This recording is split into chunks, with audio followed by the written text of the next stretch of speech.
Ito ang mga kailangan nating gulay. Meron tayong sibuyas, carrots, bell pepper, at saka luya.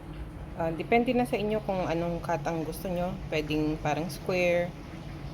Ito, strips ang ginawa ko kasi lapu-lapu ang ilalagay ko. So, parang mas gusto ko na pahaba siya. Pipisahan natin sa sibuyas. Prito-prito ko lang yung mga gulay. Tapos, hiwalay natin.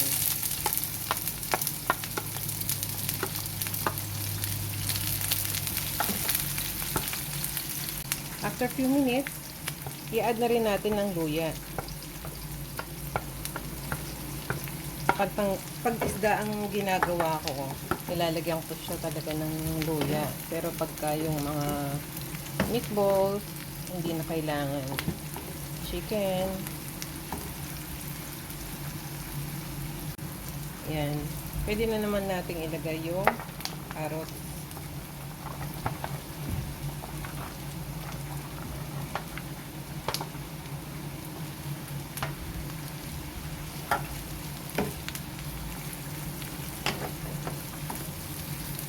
Lagyan ko na rin ito ng timpla. Lagay tayo ng paminta.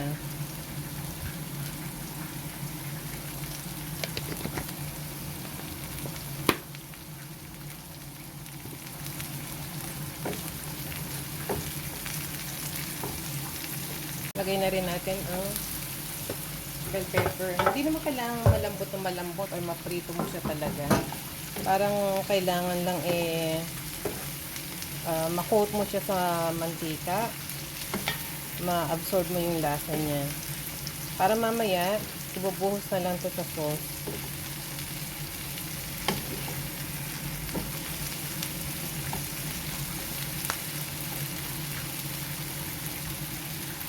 Okay na po ito.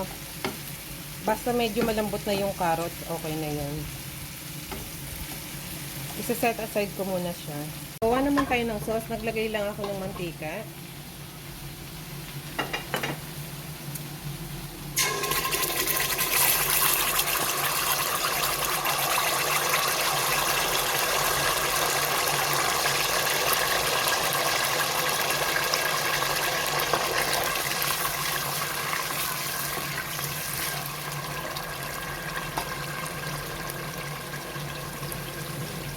Toyo.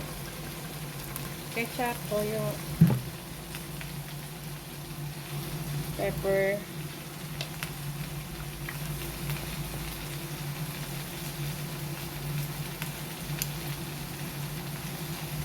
Konting bechin.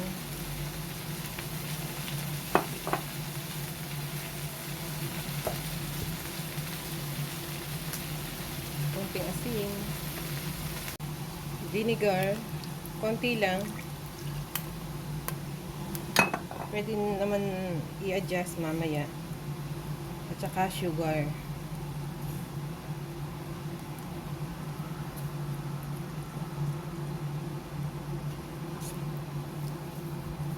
Ihalo lang natin tapos pakuluan.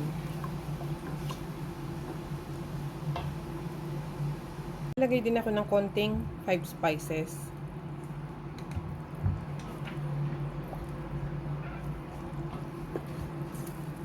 Kumukulo na siya. Maglalagay ako ng pineapple juice. Ito yung sikreto para masarap ang sauce. Pineapple juice at saka tubig.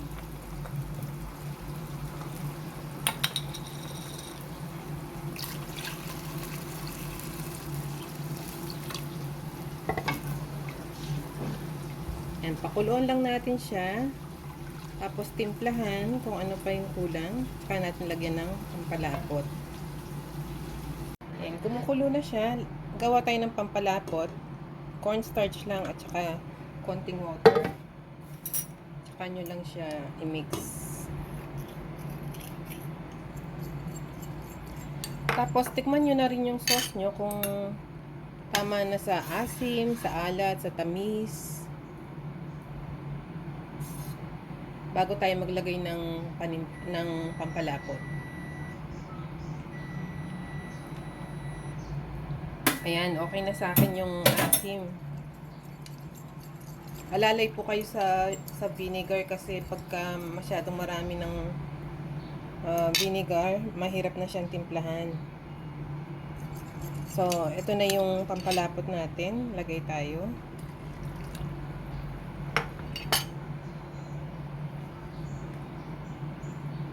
Alalay lang din para habang naglalagay naman kayo makikita nyo kung tama na ang lapot.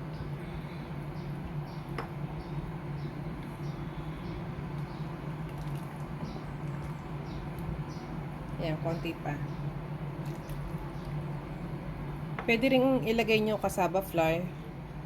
Kaya yung effect ng iba makintab, cassava flour yun. Pero ako mas gusto ko pa rin yung cornstarch lang. Ayan. Okay na to. Tapos ilalagay natin yung gulay kanina.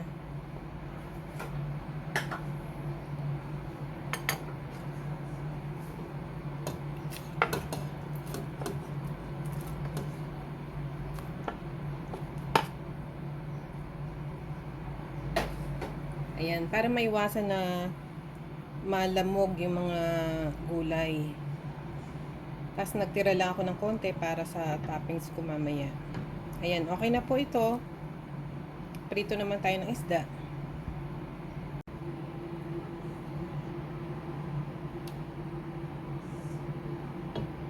Ito ang ating isda. Ang order kasi ay lapu-lapu. Medyo mahal siya. Pricey ang lapu-lapu. Bali, ang ginawa ko dito, binabad ko muna siya sa asin para mawala yung lansa.